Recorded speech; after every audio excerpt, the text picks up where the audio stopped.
Hello everyone, this is Aryan Thakkar, your coach and mentor, and welcome back to my YouTube channel on Aryan Tutorials, where in this video I'm going to take up your ISC Class 12 Economics first chapter, which is Theory of Demand. So let's get started. I can assure you of one thing कि मैं आपको इतने details में economics पढ़ाऊंगा कि आपको इसके बाद और कहीं जाके कुछ भी देखने की जरूरत नहीं पड़ेगी. That is my guarantee to you all. ठीक है. Now if you are wondering, these are my students who have been a part of our tutorials and the legacy. They all are the 90 holders, and even if you are aiming to become one of them, then I think this is, you are at the perfect spot and this is the right place. Now, theory of demand. If you are wondering where you can get this notes from, for that you can download my app. If you are an Android user, then you can download Aryan Tutorials from the application, and there I have uh, put out this notes as a course. It is at a minimal price of 199 rupees. You can go and purchase it from there. Okay. And this is one of the best notes that you can ever come across. That is my guarantee assurance to you. Once you have this, इसके बाद आपको और कोई चीज का requirement नहीं होगा. आपको इवन अपने ISC फ्रैंक से भी नहीं पढ़ना पड़ेगा if you have your hands on to this notes. ठीक है. So चलो let's get started. Theory of demand. Now सबसे पहले आपको ये जान लेना है that the chapter demand is from the point of view of consumer. ठीक है. It is from consumer's point of view. Before we get to understand कि what is demand, सबसे पहले आपके दिमाग में ये क्वेश्चन आना चाहिए that what do we demand? हम लोग क्या डिमांड करते हैं? एंड इसका आंसर है आपका goods and services. Then next question आता है कि हम लोग क्या सारे टाइप के गुड्स एंड सर्विसेज को डिमांड करते हैं? The answer is no. We don't demand all kinds of goods and services. So we need to make a clear cut classification between the kind of goods that we demand and the kind of goods that we do not demand. So on this ground, I would classify the category of products, category of goods into two broad categories. Free goods, which is also known by the name non-economic goods, and second category, economic goods. Now free goods जैसे कि air, water, sunlight, ये क्या है? इनके नाम में ही इनका characteristic trait छुपा है that they are free. So you do not have to pay anything to acquire them. Reason being, क्यों ऐसा? Because they are already available in abundance given by the nature, free of cost. So we do not have to pay anything to acquire those goods and services. On the other hand, if we talk about economic goods could be anything that you see around yourself. It could be this board, this stylus, the t-shirt that I'm wearing, the spectacles, my mic, my mobile phone, the camera with which I'm recording. Everything is an economic good because we have paid something to acquire that product. And if you ask that why do we have to pay to acquire the economic good, it is because of two reasons. First is scarcity, कि सबको सब कुछ नहीं मिल सकता है. Had these goods been available in abundance, in plenty, then शायद वो भी फ्री गुड्स की कैटेगरी में होता, उसका कोई प्राइस नहीं होता. But since economic goods are scarce, that is why we have to pay something to acquire them. And second reason, the reason why we are ready to pay for it is also because that they have the capacity to satisfy our human wants. In other words, they have utility, they have want satisfying power. So let's get into सबसे पहले कितने type के goods हैं. जैसा कि मैंने बोला आपको, free goods like air, water and sunlight, which are naturally available in abundance. That is your keyword. And they do not have a price, they do not command any price. They are called free or non-economic goods since they are not scarce. On the other hand, we have second category of good, which is economic good. Goods like car, food, clothes that are limited in availability. In other words, there is a scarcity for these kind of products. And since they are useful, they have the ability to satisfy human want. In other words, they have want satisfying power, that is utility, and this is the reason why these kind of goods they command price. Okay, it is because of scarcity. And remember that हम लोग जब demand पढ़ रहे हैं, we are only considering economic good. Only economic goods are demanded in the economy. Non-economic goods are not demanded in the economy. ठीक है? Now, once you have understood that what kind of goods do we demand, अब आपके दिमाग में question आना चाहिए कि what is demand. Now ordinary language में तो डिमांड को डिजायर के साथ ही एसोसिएट किया जाता है, that demand refers to desire for a commodity. This is in ordinary भाषा. But when we talk about economics, demand and desire, they both have different meanings altogether. Demand and desire is not same. कोई भी product के लिए सबसे पहले दिमाग में I would agree that desire जरूर आता है. दैट सपोजिटली आपको लेटेस्ट आईफोन खरीदना है, तो उस आईफोन खरीदने का सबसे पहले आपके मन में इच्छा जागेगा, डिजायर आएगा. But that desire is not demand. That desire is just a plain wish to have something. अब जैसे आपके मन में इच्छा आया, आप उस इच्छा को पूरा करने में लग जाते हो, यानी कि that desire transforms into your want, your जरूरत, कि मुझे ये चाहिए. एंड उस विश को पूरा करने के लिए आप पैसा जुटाना शुरू कर देते हो. You start collecting money and you start indulging into economic activities so that you can gather necessary amount of money with which you will be able to buy the product, जिसको हमारे भाषा में बोलते हैं कि आप लोग एफर्ट्स लगा रहे हो उस वांट को फुलफिल करने के लिए, उस डिजायर को फुलफिल करने के लिए. बट वो अभी भी डिमांड नहीं बना है. Supposedly that iPhone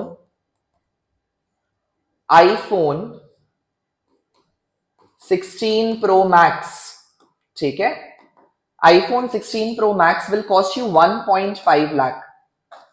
And as of now, you have just gathered 1.3 lakh. तो आप खुद सोचिए कि आपको 20,000 का डिस्काउंट तो नहीं मिलेगा एप्पल स्टोर से.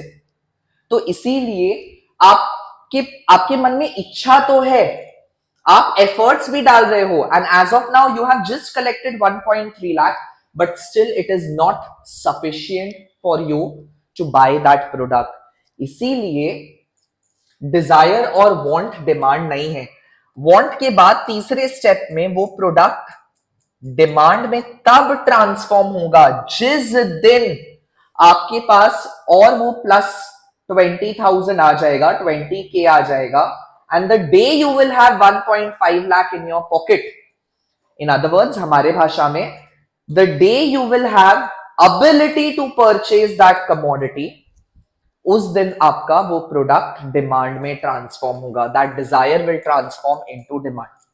सो I would say that demand is a mix of all three things, which is your desire plus the efforts that you are putting in, and इसके साथ your ability, that is your purchasing power to purchase that commodity, the capacity to purchase that commodity.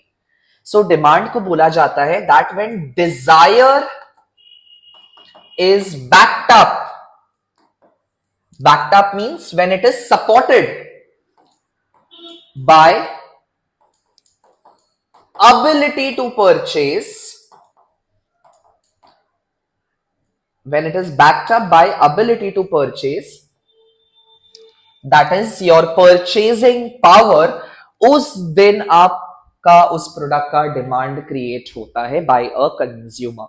So I hope it is clear that demand, desire and want, they all mean different in economics. ठीक है? Now talking about the definition of demand, कि demand होता क्या है, तो उसके लिए मैं एक स्टेटमेंट लिखता हूं. That Aryan buys 2 liters of milk at rupees 30 per liter every day. अब इस स्टेटमेंट को अगर आप ब्रेक डाउन करो एंड एनालाइज करो तो आपको क्या समझ में आता है? आर्यन यहां पे कौन है? Aryan is a consumer, right? 2 litres यहां पे क्या है? Basically your quantity.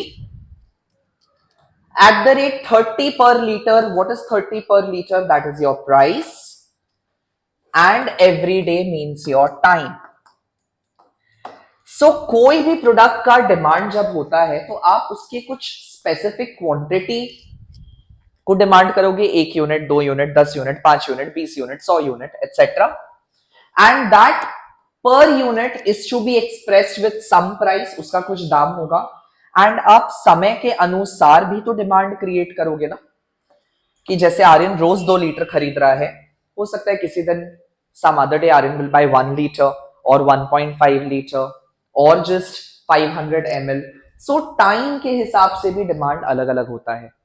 So on the basis of the statement, now if we break down the definition of demand, तो देखिए आपको समझ में आ जाएगा.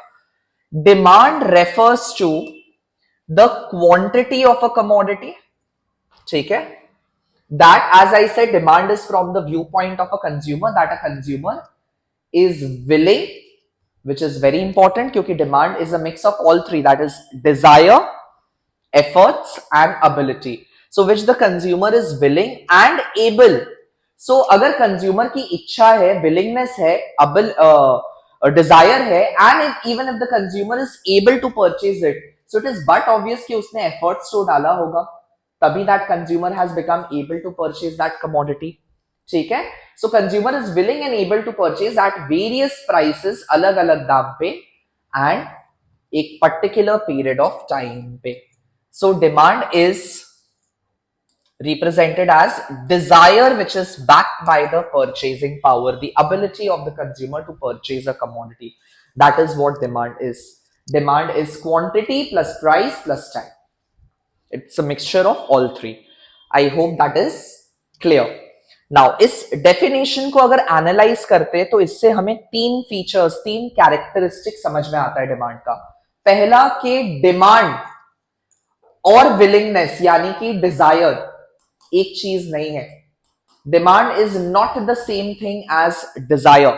Demand and desire are 2 different things, where desire is just a wish to have something, but demand के लिए जो वर्ड यूज करते हैं वो होता है आपका, demand is referred to as effective desire, where this word effective का मतलब होता है, इस word effective का मतलब होता है efforts which needs to be put in along with your desire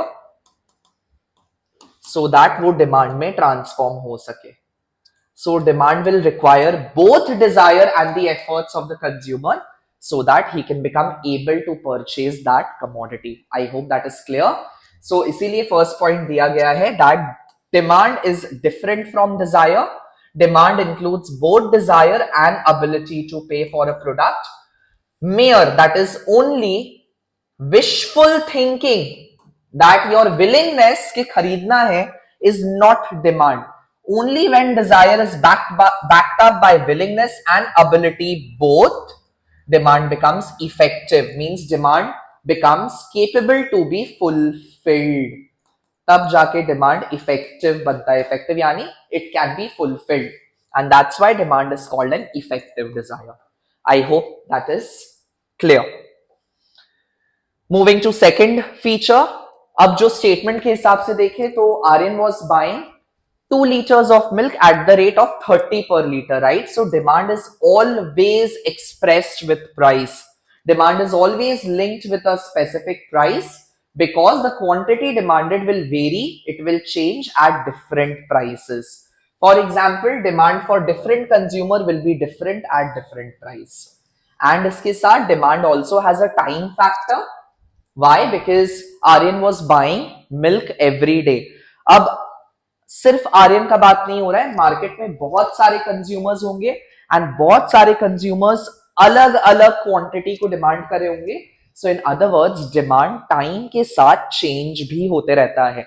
आज का डिमांड कल के डिमांड की तरह सेम नहीं होगा.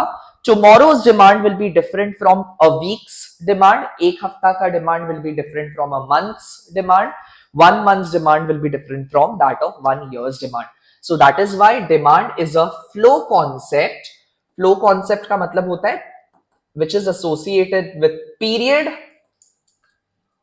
or length or a duration of time. ठीक है. एक होता है आपका फ्लो कॉन्सेप्ट और इसका एक और कॉन्सेप्ट होता है, ऑपोजिट होता है stock concept. Stock concept is something which is measured for a particular point. उसी समय के लिए मेजर किया जाता है. But flow is measured for a duration, for a span, for a length of time. Because demand will be different for per day, per week और per year. ठीक है. It will keep on changing. Flow concept का मतलब हो गया that demand will keep on changing with the change in period of time. It will not be the same. I hope that is clear. ठीक है. चलिए आगे बढ़ते हैं. Now moving to the types of demand. In the first category we have individual demand. Now individual demand क्या होता है? आपने जो डिमांड का डेफिनेशन किया ना अभी, वो सेम चीज है, but it is just that individual demand is of a single consumer. ठीक है. It is of a single consumer, जिसको इकोनॉमिक्स की भाषा में बोला जाता है house hold.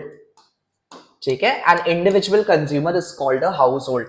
So it is the quantity of a commodity which a single consumer or a household is willing and able to purchase. So same definition demand का जो है वो करना है, बस कीवर्ड लगा देना है that which a single consumer or household is willing and able to buy at various prices during a specific period of time or a given period of time. ठीक है. Next category, talking about market demand.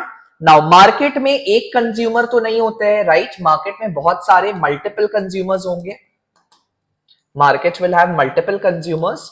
तो उन सबका जो aggregate होगा, उन सबका जो टोटल होगा, वो कहलाएगा आपका मार्केट डिमांड.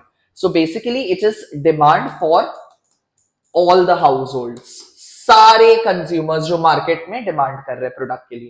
ठीक है. So your keyword is all the households. So quantity of commodity, it is the total demand for a commodity from all the consumers or all the households at various prices and during a specific period. That is your market demand. Moving to the next one, composite demand. Now composite का मतलब होता है composed, and composed का meaning होता है made up of. ठीक है. made up of. So जब भी कोई product is made up of not one single use but more than one uses. In other words, when a commodity can be put to multiple uses, जब भी कोई product का demand किया जाता है एक से ज्यादा यूज करने के लिए for alternative uses, that is said to be composite demand. So when a commodity is demanded for multiple uses, which is your keyword, that is called composite demand. For example coal, electricity, water. Now electricity का आप example ले लीजिए. Electricity can be use for cooking, heating, lighting, refrigerator, AC, television etcetera. एक से ज्यादा use है. आप milk ले सकते हो. Milk could also be an example of composite demand. कि मिल्क से आपका कर्ड बन जाएगा, बटर मिल्क बन जाएगा, घी बन जाएगा, चीज बन जाएगा etcetera. So it has more than one use. That is composite demand. Moving to the next category, joint और complementary demand. Now complementary demand क्या होता है कि जब भी कोई एक प्रोडक्ट का डिमांड अगर किया जाए तो वो ऑटोमेटिकली दो या दो से ज्यादा प्रोडक्ट का डिमांड को खुद ब खुद क्रिएट करेगा, because those goods are to be used jointly and they are to be consumed together to satisfy a given want. For example, if you create the demand for printer, now printer will automatically give rise to demand for paper and for ink, क्योंकि paper और ink के बिना printer का कोई काम नहीं है, क्योंकि ये साथ में यूज होने. That is said to be complementary demand or joint demand. So when demand for one product leads to demand for another which is jointly used product so that both the commodities can be used jointly or they can be consumed together. Example, car and petrol, pen and ink could be your complementary goods. ठीक है? And they have a joint demand. Now moving to the next category, substitute or competitive demand. Now competitive demand क्या होता है कि जब भी आपकी एक पर्टिकुलर डिजायर या नीड अराइज होती है, इट इज नॉट नेसेसरी कि वो एक ही पर्टिकुलर गुड से सेटिस्फाई हो. देर आर मल्टीपल ऑप्शन जिससे आपका नीड सेटिस्फाई हो सकता है. सो वो सारे जो ऑप्शंस मार्केट में अवेलेबल है उनके डिमांड को सब्स्टिट्यूट या फिर कंपेटिटिव डिमांड बोला जाता है. फॉर एग्जाम्पल, अगर आपको भूख लगा एंड आप मार्केट में फूड ऑप्शंस को एक्सप्लोर करने जाओगे, तो you have multiple cuisines in the market. You can go for North Indian, you can go for South Indian, Chinese, Italian, Mexican, Continental, Thai, etc. So आपकी hunger, it's not necessary कि एक particular food item से satisfy हो, rather you have multiple food options available in the market. So the demand for those multiple food options which are like a competition to one another, their demand is said to be competitive in nature. So demand for a product that has close substitutes in the market, that is a competitive demand. For example, Coke has a close substitute with Pepsi and Thumbs Up, tea versus coffee, and various brands of airlines which are competing against one another. That could be your example of substitute demand. I hope that is clear. Moving to the next category, direct demand. Now, direct demand किनके होते हैं? Consumers के.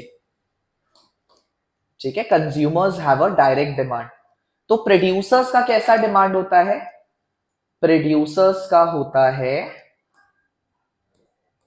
क्योंकि producers factors of production यानी कि land, labour, capital, entrepreneur का demand create करते हैं so that they can produce goods and services. उनका डिमांड होता है derived. We'll come to it आगे. बट कंज्यूमर्स किस लिए कोई भी प्रोडक्ट को डिमांड करते हैं? उसका अल्टीमेट कंजम्पशन करने के लिए. The end purpose is to derive satisfaction from that commodity, and that is why consumers demand is said to be direct in nature. That means consumers are not willing to do two things. Number one, that they do not intend to use that product in further production. And second, they do not even want to resell the product just like producers do.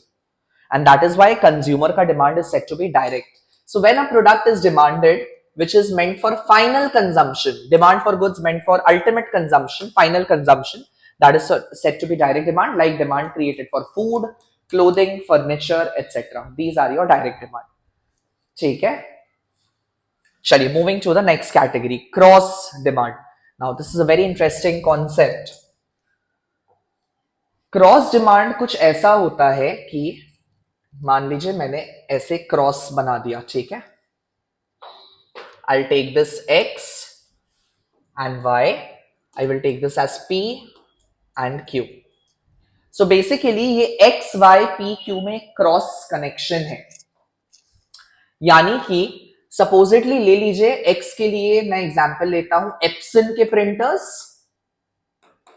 And Y के लिए मैं लेता हूं the printers of HP. ठीक है, तो ये Epson और HP है क्या? They are substitutes of each other. They have a competitive demand. Correct? They are substitutes. And P and Q में मैं ले लेता हूं I'll take car, and Q में I'll take petrol. Okay, so they are complementary goods. They have a joint demand because they are meant to be used together. ठीक है, they have a joint demand. They are complementary goods. So cross demand समझाने का ये कोशिश करता है कि मान लीजिए अगर एप्सन प्रिंटर का प्राइस चेंज हो तो उसका इंपैक्ट उसके डिमांड पे नहीं बोल रहा है, उसका इंपैक्ट HP के क्वांटिटी डिमांडेड पे क्या पड़ेगा. तो supposedly if Epson has decided to reduce their price for the product, तो अब एप्सन प्रिंटर तो in comparison to HP cheap हो गया, सस्ता हो गया. सो ऑटोमेटिकली जो एचपी के कंज्यूमर्स थे, जो लोग प्रिंटर लेने का प्लान कर रहे थे, they will see that Epson सस्ता हो गया है, so they will switch over from HP to Epson, as a result of which the quantity demanded for HP will go down. इसको बोला जाता है क्रॉस डिमांड या क्रॉस प्राइस इफेक्ट भी बोलते हैं, कि जहां पे प्राइस एक पर्टिकुलर गुड का चेंज हुआ लेकिन उसका इंपैक्ट, उसका इफेक्ट दूसरे के डिमांड के ऊपर पड़ रहा है, that is set to be cross demand. Now second example में सपोजिडली कि कार ने अपना प्राइस चेंज किया तो उसका इंपैक्ट पेट्रोल के क्वांटिटी डिमांडेड पे क्या पड़ेगा। तो supposedly automobile industries have decided to reduce the price of car. So if they reduce the price of car, automatically new consumers will come up into the market and they will start purchasing car. So if the demand for car will increase since the price has reduced, it will automatically create the demand for petrol because they are to be used together, they are to be used jointly. सो यहां पे क्या हो रहा है कि car के price change होने से कार का तो डिमांड बढ़ेगा, but it is also affecting the quantity demanded for petrol at the same time. इसको बोलते हैं क्रॉस कनेक्शन, क्रॉस इफेक्ट। ठीक है, क्रॉस डिमांड को क्रॉस प्राइस इफेक्ट भी बोलते हैं। क्रॉस प्राइस इफेक्ट यानी कि if there is a change in price of one commodity, it will affect the demand for its related commodity. उसका खुद का तो डिमांड चेंज होगा, वो तो ठीक है, but besides affecting the demand for its own commodity, it will also affect the demand for it's relatable commodity, जो उसके साथ जुड़े हुए हैं, उसको क्रॉस डिमांड बोलते हैं। सो आइए इसको रीड करिए, देखिए, when demand for one commodity depends on the price of the related commodity, either it could be a complementary good or it could be a substitute good। इसमें एक और कैटेगरी आता है, complementary और substitute तो related good हो गए ना, they are related to one another। इसमें एक और कैटेगरी आता है जो कि है unrelated goods, वो भी क्रॉस प्राइस इफेक्ट का ही पार्ट है। ठीक है, अनरिलेटेड गुड्स क्या होते हैं, जिनमें कोई रिलेशन नहीं होता है। लाइक सपोजिटली अगर कार का प्राइस चेंज होगा तो what will happen to demand for coke. अब कार और कोक में क्या रिलेशन है, नो रिलेशन। सो आप बोलेगा that irrespective of change in price of car, the quantity demanded for coke will remain constant, it will not change, and that is unrelated good। ठीक है, ये तीनों ही related good, that is substitute, complementary and unrelated good, are a part of cross demand और cross price effect भी बोलते हैं। It is also said to be as cross price effect। I hope I'm clear। ठीक है, like demand for petrol depends upon the price of car, demand for tea depends upon the price of coffee, that is substitute। Got it? चलिए, moving to the next category, ex ante versus ex post demand। Now ex ante या ex post क्या होता है, जो अभी हमने demand का definition सीखा वो एक्चुअली ex ante के केस में ही सीखा। एंटे का मतलब होता है बिफोर इवेंट, कुछ होने से पहले, एंड पोस्ट का मतलब होता है आफ्टर इवेंट। हम लोग यूज नहीं करते कि let's go out post lunch, lunch के बाद बाहर चलते हैं। So post means after event. So x एंटे demand basically it is like कि कंज्यूमर का डिजायर है, एफर्ट्स भी डाला है, एबिलिटी भी है, बस अभी तक मार्केट से जाके खरीदा नहीं है। The consumer hasn't purchase the product yet, it is about to purchase, the consumer is about to purchase that product. So demand का जो डेफिनेशन एक्सप्लेन किया वो एक्स एंटे के केस में किया, that it is the amount of good which the consumer is willing and able to purchase at various possible prices, not yet purchased. अगर consumer market से जाके परचेज करके आ जाता है, then it would become exposed demand। So it is the amount of goods that the consumer actually purchased from the market। So like if you ask me कि ये भैया ex ante और ex post का concept के पीछे logic क्या है, so it is like कि आप जब मार्केट में कोई प्रोडक्ट को लॉन्च करते हो तो आप नहीं बोलते हो कि मेरा potential market would be say of 200 crore, मेरा मार्केट साइज प्रोडक्ट का इज 200 करोड़, लेकिन as of now I have just sold 25 crore का product. So that 200 crore is like your potential market, which could be your ex ante demand. It could be the willingness of the consumer who wants to purchase your product. And that 25 crore which you have sold, that is your ex post demand, the actual amount of goods that you have sold in the market. ठीक है, तो ये concept है ex ante and ex post demand का. Moving to the next one, derive demand.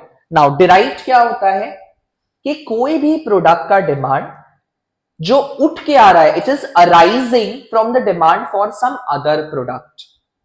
Like for example, if you want to make building, so demand for that building will automatically create demand for bricks, for stones, for iron, for tiles, for laborers who will be constructing that building. So एक product का demand create करने से कितने सारे product का demand originate हुआ, क्योंकि इन सबको जोड़ के वो फाइनल प्रोडक्ट बनेगा.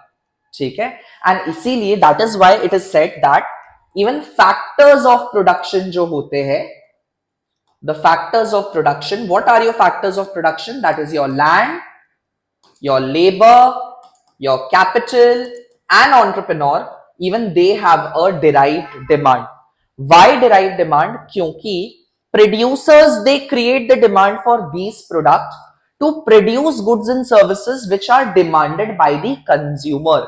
So since consumer ने प्रोडक्ट का डिमांड क्रिएट किया, बोल के प्रोड्यूसर उसको बना रहा है, एंड सिंस प्रोड्यूसर को वो प्रोडक्ट बनाना है बोल के, the producer will require that factors of production. So factors of production का demand is being derived from the demand for the final goods which are created by the consumers, and that is why it has a derived demand. I hope I am clear. ठीक है, so derived demand, demand that arises due to demand for another product, that is derived demand. For example, demand for labor, land, capital arises due to demand for production, and demand for cement, bricks arises due to demand for construction. This is your example. हमेशा अपने answers में, definitions में जितना हो सके आप example देके आया करिए. It will fetch you brownie points. It impresses the evaluator or the examiner who corrects your paper. ठीक है, try to make your answer look as much as possible practical. Practical answers लिखिए, आपको जरूर number आएगा. आप सिर्फ रट्टा मार के अगर लिख देंगे तो that is not how it goes in a subject like economics. It is a practical paper and it needs to be dealt with practicality. ठीक है, चलिए आगे बढ़ते हैं. So why the demand for factors of production is derived, आप खुद से पढ़ लीजिएगा. Coming to the next category of demand, autonomous demand. Now autonomous demand क्या होता है? Word autonomous का meaning होता है independent. ठीक है, it means independent. So autonomous demand is basically your demand for necessities. ठीक है, it is the demand for necessities. यानी कि regardless of price, कैसा भी दाम हो, नेसेसिटीज का डिमांड रहेगा ही रहेगा. It will remain unchanged. So autonomous demand is that demand in which the demand for a commodity is not affected or is unaffected by the change in price of a commodity. That is said to be autonomous demand. जैसे कि आप medicine ले लीजिए for example. अब medicine, doctor ने बोला है कि आपको इंसुलिन लेना ही है तो लेना ही है फॉर अ डायबिटिक पेशेंट. अब वो इंसुलिन चाहे 500 रुपए का आता हो, 1000 का आता हो या 2000 का आता हो, since it is prescribe by doctor, you have to take it because it is about your health. So its demand exist regardless of price. That is autonomous demand. I hope I am clear. Moving to the next category, income and price demand. Now income demand and price demand क्या होता है? That when the demand for a product depends upon the income of the consumer, that is the purchasing power of a consumer. So when demand is affected by the income levels of the consumer, we say it is income demand. And when the demand is affected by the price of its own commodity, कोई भी product का अगर price change हुआ उसके वजह से अगर demand affect हो रहा है, then we say it is a price demand. So income की वजह से चेंज हो रहा है तो इनकम डिमांड, प्राइस की वजह से चेंज हो रहा है तो it is a price demand. I hope that is clear. चलिए starting with the next point, determinants or factors affecting demand for a commodity. Now किन चीजों पे कोई भी प्रोडक्ट का डिमांड डिपेंड करता है, what are the factors that affect the demand for a particular commodity. So कुल मिला के कुछ 11 पॉइंट्स है यहां पे, but take note of one thing, ये आपके फ्रैंक के बुक के लिए जहां से आप पढ़ाई करोगे वो भी अप्लाई होता है, and this applies to this notes as well. जो हम लोग पॉइंट नंबर 1 से लेके 5 तक करेंगे, ठीक है, point 1 to 5, they are your determinants of individual demand, ठीक है, they are your determinants of individual demand. तो फिर आप पूछेंगे कि भैया मार्केट डिमांड का डिटर्मिनेंट्स क्या है? ऑल, क्योंकि जो भी फैक्टर है मार्केट को तो सारे फैक्टर्स ही अफेक्ट करेंगे, but when we are particularly focusing on the determinants of individual demand, then it is from point number 1 to point number 5 which we are about to discuss. So अगर वहां पे question में specifically आ गया कि explain the determinants of individual demand, and in that case आप point number 6 या 7 या 8 लिख के आ रहे हो, आपको मार्क्स नहीं मिलेगा। Please take note of that, ठीक है, इस बात का ध्यान रखिएगा। चलिए शुरू करते हैं। Factors affecting demand for a commodity. Now, the demand for a commodity is affected by multiple factors. These factors determine how much of a good or service consumers are willing and able to buy at given prices during a certain period of time. Now, first factor जो affect करता है demand को, वो है उसका खुद का दाम, उसका खुद का price. Now, price और demand में कैसा relation है? So first factor that affects the demand for a commodity is its own price. Generally क्या होता है normally that if there is a rise in price of a commodity, consumer tend to purchase less of that commodity, right? And if the price decreases, if the price comes down, then consumer tend to buy more of that commodity. यही सीखा है आपने, यही आप जानते हो, but no, अगर आप खाली इतना लिख के आएंगे तो आपको 0 मिलेगा अपने आंसर में। क्यों? क्योंकि price is not the only factor. Price एक अकेला ऐसा फैक्टर नहीं है जो कि डिमांड को अफेक्ट करता है। There are multiple factors that affects the demand for a product and price is one of them. So example के तौर पे अगर आप ले लीजिए कि अगर कोई प्रोडक्ट का प्राइस बढ़ भी गया एंड साइमल्टेनियसली कंज्यूमर का इनकम भी बढ़ गया, तब सोचो आप क्या कंज्यूमर अपना डिमांड को कम करेगा? The answer is no. अगर कोई प्रोडक्ट का प्राइस बढ़ गया but consumer likes that commodity, so consumer is in favour of that commodity, कि कंज्यूमर बोलता है रिगार्डलेस ऑफ प्राइस मैं तो खरीदूंगा इसको, तो उस केस में क्या डिमांड कम होगा? The answer is no.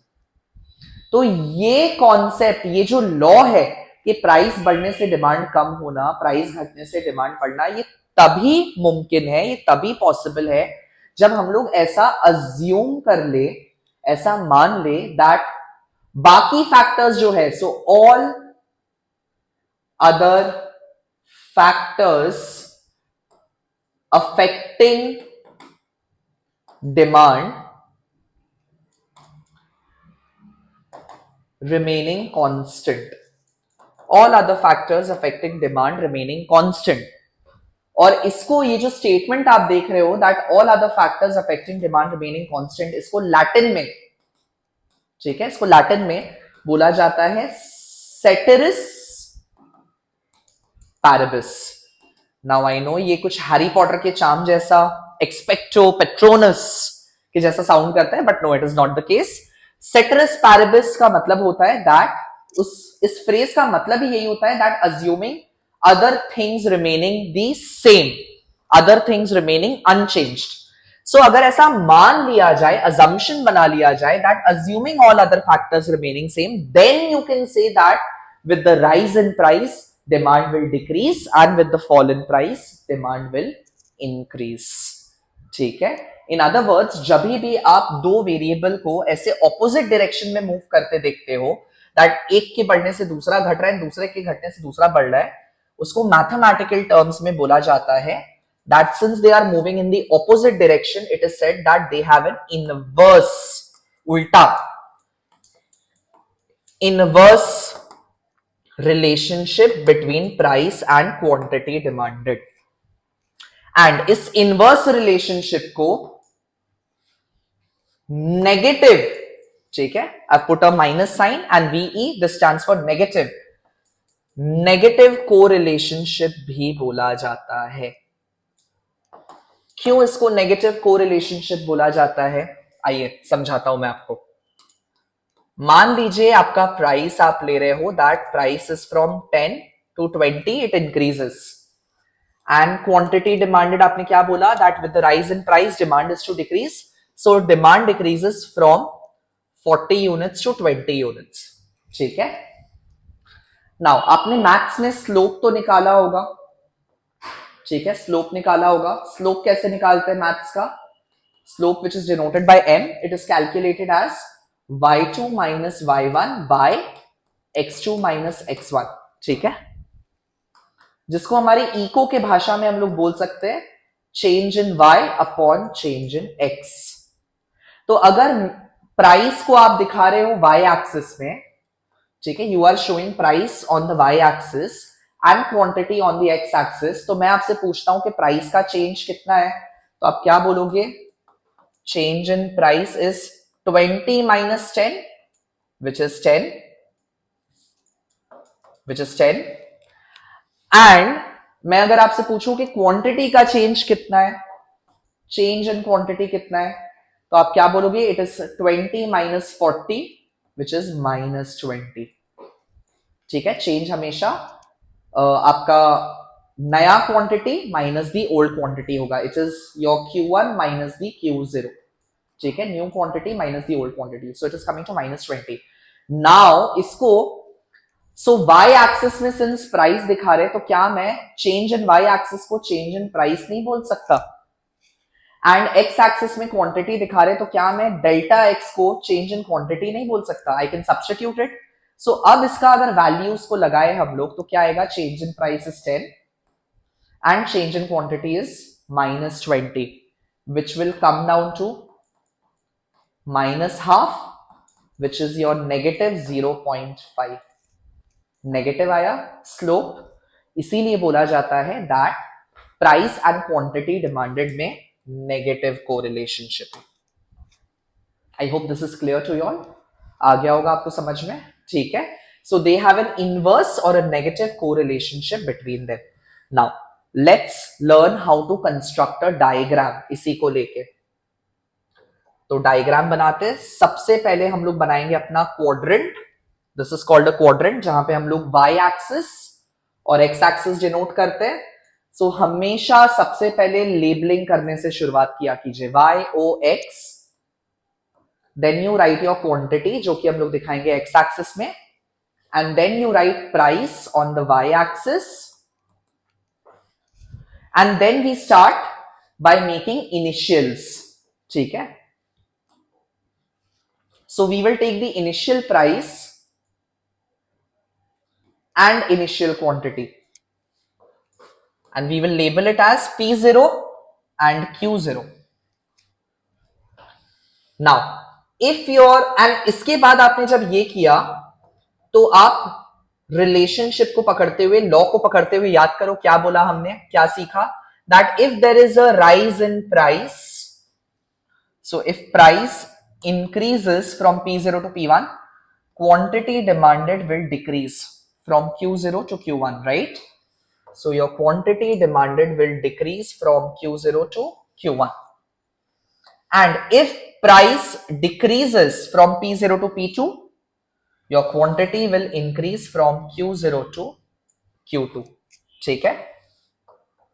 So if your price decreases, your quantity will increase from Q0 to Q2. Now, ये जो आप पॉइंट्स देख रहे हो, इनको हम लोग बोलते हैं लोकस। ठीक है, it is called a locus, LOCUS। तो इन लोकसेस को अगर हम लोग ज्वाइन कर देंगे, if we join this locus, second, so if we join this locus, we will get a curve which goes like this. Okay, let me make it freehand. We will get a curve which goes like this, and this is your demand curve which is downward sloping. इसको हम लोग downward sloping demand curve बोलते हैं। या since इसका slope का value negative आ रहा है, इसीलिए इसको नेगेटिवली स्लोपिंग भी कहा जाता है, ठीक है, negatively sloping demand curve, downward or negatively sloping. I hope this is clear, आपको समझ में आ गया कैसे ग्राफ बनाना है। तो हमेशा पहले शुरू करिए क्वाड्रेंट बनाने से एंड देन लेबलिंग करिए price quantity. You start with the initial by making a solid line के initial price initial quantity and change को हमेशा डॉटेड लाइन से दिखाओ that with the rise in price quantity demanded decreases and with the fall in price quantity demanded increases. So P1 Q1 P2 Q2, you join the dots, you join the locuses, you get your curve, negatively sloping demand curve. I hope this is clear. So I do not wish to teach you all one shot में, क्योंकि आपको one shot में कुछ समझ नहीं आएगा. I want to go as much as slow as possible, क्योंकि मैं चाहता हूं कि आपका फाउंडेशन बने इकोनॉमिक्स का. आपके सीनियर बैच ने जो स्ट्रगल फेस किया इको के साथ, उन्होंने कहा कि हमें क्वेश्चंस ही नहीं समझ में आए. उसका कारण ये था, the reason was that their concepts were unclear. So I want to go very slow with you all. We are not in a hush, we are not in a rush. We have the entire year time. हम लोग आराम से एक एक करके सारे concepts को पकड़ के, उनके डायग्राम्स को, उनके पीछे का क्या क्या कॉन्सेप्ट है उसको बनाएंगे. सो इसीलिए मैं वन शॉट नहीं डालूंगा अभी के लिए, मैं इतना ही छोड़ता हूं बिकॉज आपके लिए भारी हो जाएगा उस चीज को समझना. So when I come up in my next class, I will start with the next point which is income of the consumer. क्योंकि इनकम ऑफ द कंज्यूमर में एक नहीं, दो नहीं, तीन तीन डायग्राम है जो मुझे समझाना है आपको. तो एक वीडियो में अगर आप भी देखोगे आप भी कंफ्यूज हो जाओगे. उससे अच्छा आप आराम से बैठ के अपना सारा कॉन्सेप्ट को बनाओ. मैंने जो जो की पॉइंट्स वगैरह या बताए हैं उसको अपनी कॉपी में नोट डाउन करो and revisit it again and again. Wait for me, I will come back with another video and don't worry, I will be covering up each and everything in economics, ठीक है. सो कोई हड़बड़ी नहीं है, आप आराम से पढ़िए. मैं आपको मिलता हूं अपने नेक्स्ट वीडियो में नए टॉपिक के साथ. And if you like this video then please do like, share, subscribe and share it with your friends. It takes a lot of effort to make this video, and then I myself have to sit and edit this video. So please show some support by liking, subscribing and sharing. That is the least which I expect. ठीक है. So I'll see you in my next video. Till then, take care. Bye bye.